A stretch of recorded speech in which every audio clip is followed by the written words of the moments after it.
Time now for the word on Wall Street. Top investors watching your money. Joining me now, MJP Wealth Advisors President Brian Vendig. Also with me is Lou Bassanese.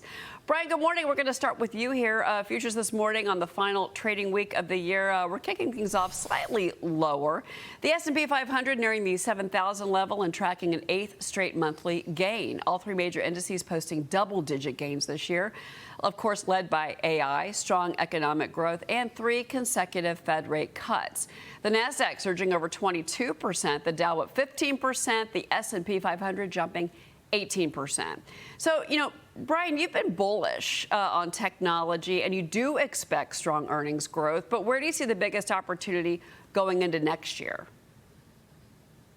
Good morning, Cheryl. Yeah, I think next year we're talking about 15% increase in profits is the outlook that we have for publicly traded companies, but more of those contributions coming from areas actually outside of tech. So if we look at cyclical stocks, especially with a more neutral Fed going into next year, should help. Also, tax incentives supporting infrastructure spending and other areas of the supply chain, and that whole innovation trend still playing out with AI. There's also an opportunity for expansion of earnings coming from areas outside of not only tech, as I said before, but also mid-cap stocks, small-cap stocks. And depending on where rates go and Fed policy, that could impact the dollar, which could also be good for international equities as well next year. Let me ask you a follow-up on that, because international equities have actually done surprisingly well this year, and that really wasn't the call at the beginning of 2025. Do you think that that continues, or do you think that the U.S. is a better and safer bet for 2026?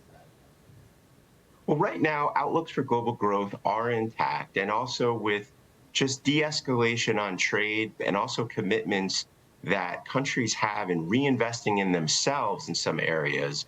We think that from a valuation perspective, international equities still look attractive, but at the same point in time, we still see strength in U.S. equities. And so we're still biased leaning towards the U.S., but we also recognize that from a valuation perspective, with markets trading above historical valuation averages, you got to diversify. And I think that's a theme, Cheryl, for next year, which is why I think international has a place in a client's portfolio. Okay. Wow, that's an interesting call.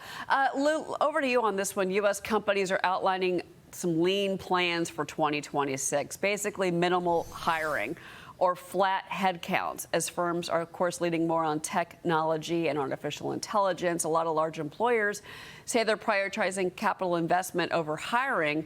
Economists are warning that the white-collar labor market is freezing up, even as unemployment is hovering near four-year highs.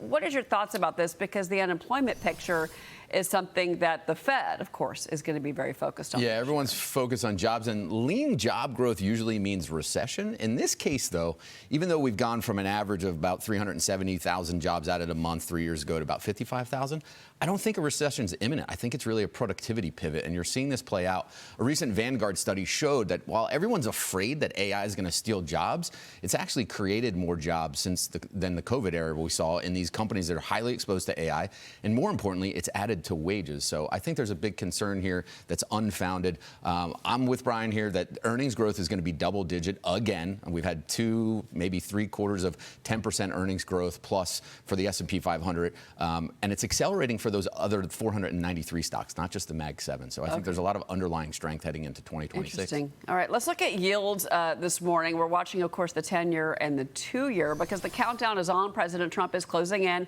on his pick for the next Fed chair, an announcement expected as soon as early January.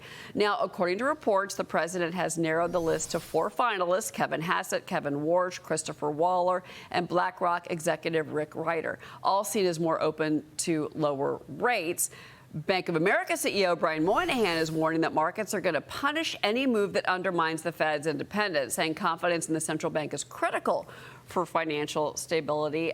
Brian, what do you make of that, especially Moynihan's comments? Because he does have a strong relationship with President Trump, and certainly the president is still weighing his options here. Yeah, definitely. I mean, the most recent commentary that we've heard from some of these candidates, they've walked back some of their comments regarding the influence that the president has on the decisions of the Fed. And I think at the end of the day, confidence is key for our financial markets. And so having an independent Fed that can listen to input from the president, but have their own process of review, I still think is important. And I think that's something that all these candidates are looking to maintain. I think from an overall cut perspective, this is where you have disagreement with market participants, because I think the market's looking for 2 cuts next year. And it looks like that we think that depending on how economic growth goes, which could be more robust than expectations, inflation stays a little stickier. So the only disappointment I think that could come up in 2026 is you might only see 1 cut next year. And the Fed's going to take its time. So something more mid-year, Cheryl, is where we think that rate cut comes in right after the announcement. We have the announcement in January of the Fed chair, and then the Fed chair being effective in May, moving into June. Well, and that's why I mentioned, Lou, earlier in the program that if you look at the bets on Wall Street, it's pretty much a cut for April. But same question to you about the Fed chair position, because certainly the president wants to see somebody that's more bullish when it comes to rate cuts, and he wants that person that's going to kind of, in his opinion, stimulate the economy that way. But the independence issue is something that Wall Street, you said, is watching. Yeah, no, I'm with Brian here. I think it's the number of cuts matter more than the name of the person announcing the cuts. This argument over independence, I'm sitting here thinking about it. How many people thought that Jerome Powell was actually independent, right? We were arguing that he was in Democrats' camp. So I think the investors will overlook it.